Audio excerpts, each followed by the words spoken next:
आणि राज्यभरामध्ये दत्त जयंतीचा उत्साह पाहायला मिळतोय। पुण्यामधल्या लक्ष्मीबाई दगडूशेठ हलवाई दत्त मंदिर ट्रस्टच्या मंदिरामध्ये दत्त जयंती उत्साहात साजरी करण्यात आली।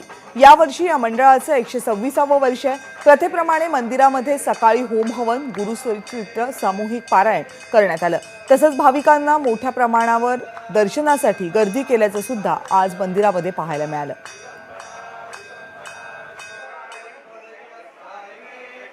आज दत्त जयंती निमित्ताने सगळ्या दत्त मंदिरांमध्ये भाविकांनी दत्ताच्या दर्शनासाठी मोठी गर्दी केलेली पाहायला मिळते।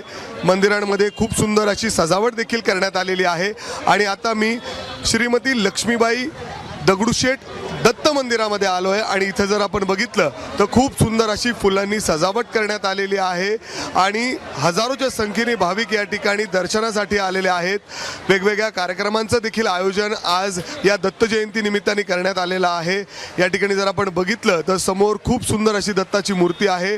संपूर्ण सोन्याच्या आभूषणांनी सजलेली ही मूर्ती आणि समोर जे प्रसाद आहे तो इथं प्रत्येकाला दिला जातोय। आपल्यासोबत या मंडळाचे पदाधिकारी आहेत। सर, खूप सुंदर असं सजावट करण्यात आलेली आहे फुलांची आणि भाविक सुद्धा खूप मोठ्या संख्येने। काय वेगवेगळ्या कार्यक्रमांचं आयोजन आज दत्त जयंती निमित्ताने करण्यात आलंय? आज सकाळी 5 वाजल्यापासून भक्तांची फार मोठी रीघ लागलेली आहे। आपण सकाळी 6 वाजता दत्त महाराजांना सुवर्ण अलंकार परिधान केला। त्यात नवीनच आपण सुवर्णलिंपित आभूषणं यावर्षी केलेली आहेत।